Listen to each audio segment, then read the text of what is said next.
Big Boss Malayalam season 7 trophy reveal ചെയ്തിരിക്കുകയാണ് കേട്ടോ. അല്പസമയം മുമ്പ് എന്തു ലുക്കാ, നല്ല ഭംഗിയുള്ള ട്രോഫി കേട്ടോ. ഇത് ആരായിരിക്കും സ്വന്തമാക്കുക? ടോപ്പ് 5 എല്ലാവരും വെയിറ്റ് ചെയ്യാണ്. അല്പസമയം മുമ്പ് ബിഗ് ബോസ് ഫീൽഡിനകത്തേക്ക് നമ്മൾ പ്രേക്ഷകരെ കൂട്ടിക്കൊണ്ടുപോയി നല്ല കിടിലൻ ഡാൻസ് പെർഫോമൻസ് ഒക്കെ ആയിരുന്നു കേട്ടോ. 5 പേര് അടിപൊളി ലുക്കിലൊക്കെയാണ് വന്നിരിക്കുന്നത്. അത് കഴിഞ്ഞ് ലാലേട്ടനോട് ചോദിച്ചു, ട്രോഫി കാണണ്ടേ?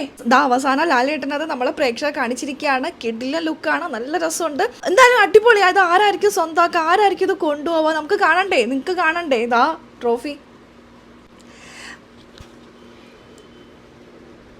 ഇതാര് സ്വന്തമാക്കിയാലും അവർ ഭാഗ്യവന്മാരാണ്. നല്ല ലുക്കിലാണ് വന്നിരിക്കുന്നത്. 5 പേരുണ്ട്. ഷാനവാസ്, അക്ബർ, അനീഷ്, അനുമോള്, നിവിൻ, അവരൊക്കെ കിടിലൻ ലുക്കിൽ കിടിലൻ ഡാൻസ് പെർഫോമൻസ് ഒക്കെ ആയിരുന്നു കേട്ടോ. എന്തായാലും ഇവർ ഡാൻസ് പെർഫോമൻസ് ഇവരുടെ കാണിക്കുമ്പോൾ മറ്റ് ഔട്ടായി പോയവരും കൂടി ഇങ്ങനെ ഇടയ്ക്കിടയ്ക്ക് ക്യാമറയിൽ കാണിക്കുന്നുണ്ടായിട്ടോ. അവർ ഓരോരുത്തരുടെ മനസ്സിലുണ്ടാവും, ഈശ്വര ഞങ്ങൾക്ക് അവിടെ നിൽക്കാൻ പറ്റിയിരുന്നെങ്കിലോ. കാരണം മഹാഭാഗ്യമല്ലേ. എന്തായാലും ഓരോ പെൺതരി എന്ന് ലാലേട്ടൻ എടുത്തു പറയുക കൂടി ചെയ്തിട്ടുണ്ട്. കിടിലൻ ലുക്കാണ് എല്ലാവരും, ഓരോ രക്ഷയല്ല, കിടിലൻ ലുക്ക് തന്നെയാണ് എല്ലാവരിലും വന്നിരിക്കുന്നത്. നമുക്ക് നോക്കാം ആരാണ് വിജയകിരീടം ചൂടാന്ന് അല്പസമയത്തിനുള്ളിൽ കാണാം. അപ്പോൾ ഞാൻ ട്രോഫി കാണിക്കാൻ വന്നത് ട്രോഫി കണ്ടില്ല. ഇതാണ് കേട്ടോ ട്രോഫി.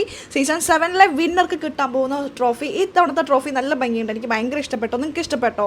ഇഷ്ടപ്പെട്ടെങ്കിൽ ഒന്ന് കമൻറ്റ് ചെയ്യണേ.